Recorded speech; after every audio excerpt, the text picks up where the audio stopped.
పాంచ్ మినార్ రాజ్ తరుణ్ రాశి సింగ్ కాంబినేషన్లో రామ్ కుటుంబ దర్శకత్వంలో వచ్చిన సినిమా అయితే ఇది. గత కొన్ని సంవత్సరాలుగా రాజ్ తరుణ్ సినిమాలు అయితే అంతకైతే మెప్పించట్లేదు. రీసెంట్గా ఓటీటీ సినిమా కూడా వచ్చింది ఒకటి, చిరంజీవి అని చెప్పేసి. అది ఓటీటీ కంటెంట్ కాబట్టి పర్లేదు, ఏదో అలా వెళ్ళిపోయింది యావరేజ్గా. బట్ ఆశించిన స్థాయిలో విజయాలు అయితే రావట్లేదు. కెరీర్ స్టార్టింగ్లో మాత్రం ఎక్సలెంట్గా 3 సినిమాలు అయితే హిట్ అయ్యాయి. ఎందుకు ఈ సినిమా ఎలా ఉందో క్లియర్ చేయకుండా వీడియోలో అయితే చూసేద్దాం. దానికంటే ముందుగా మన ఛానల్ ఎవరైనా సబ్స్క్రైబ్ చేసుకోకపోతే వెంటనే అయితే సబ్స్క్రైబ్ చేసుకోండి. ఇక ముందుగా ఈ సినిమాలో ఉన్న కథ కోసం మాట్లాడుకుంటే, రాజ్ తరుణ్ బిట్ కాయిన్లో అయితే 5 lakhs ఇన్వెస్ట్ చేస్తాడు. ఆ ఇన్వెస్ట్ చేసిన డబ్బు అయితే మాత్రం మనోడు కోల్పోతాడు. సో మోసం చేస్తారు తనని. సో ఆ డబ్బు ఎలాగైనా సరే మళ్ళీ సంపాదించాలి అని చెప్పేసి ప్రజెంట్ అయితే ఏ ఆప్షన్ లేక మనోడు క్యాబ్ డ్రైవర్గా అయితే చేస్తూ ఉంటాడు. సో చేస్తున్న టైంలో మనోడికి వినపడినట్టు అయితే యాక్ట్ చేస్తాడు, ఎందుకంటే టిప్స్ కొంచెం వస్తాయని చెప్పేసి. బట్ హీరోయిన్ దగ్గర మాత్రం మనోడు బాగానే మేనేజ్ చేస్తాడు ఈ విషయం అంత తెలియకుండా. ఇలాంటి టైంలో కొంతమంది కిల్లర్స్ అయితే మనోడు ఎదురుగుండానే ఒక మనిషిని చంపేసి దానికోసం అయితే మాట్లాడుకుంటారు. ఆ టైంలో అతను కూడా చంపేయాలనుకుంటారు. సో మనోడు వాళ్ళ దగ్గర నుంచి ఎలా తప్పించుకున్నాడో, తప్పించుకునే టైంలో ఒక 5 కోట్లు అయితే కొట్టేస్తాడు మనోడు. ఆ కొట్టేసిన డబ్బు ఏం చేశాడు, ఆ తర్వాత ఏమైంది అనేది ఈ కథ. ఈ సినిమాలో స్టార్టింగ్ కొంచెం మనకైతే ఇబ్బందిగా అనిపిస్తుంది, ఎందుకంటే ఆ రొటీన్ ఫ్రెండ్షిప్ సీన్లు, ఆ లవ్ ట్రాక్లు ఇవన్నీ అయితే మనం చాలా చూసాం కాబట్టి.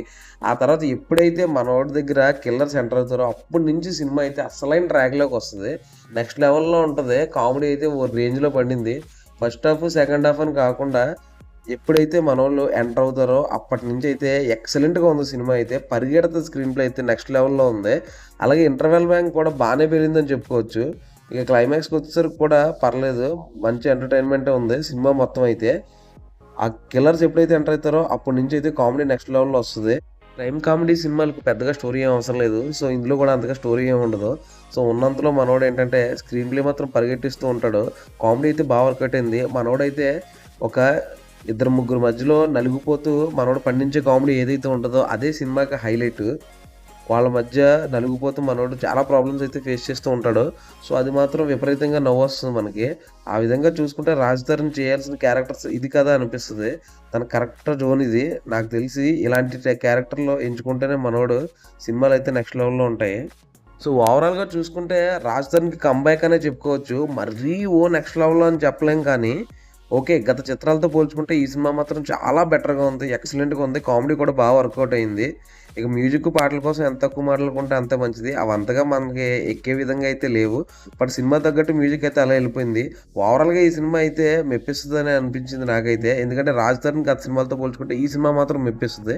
డెఫినెట్గా వన్ టైం వాచబుల్ ఇది. థియేటర్లో అయితే మనం తప్పకుండా చూడాలి ఈ సినిమా. సో మరిన్ని ఇలాంటి ఇంట్రెస్టింగ్ మూవీ రివ్యూస్ కోసం, అలాగే సినిమా అప్డేట్స్ కోసం సబ్స్క్రైబ్ చేసుకోండి మూవీ మ్యాన్. Thank you.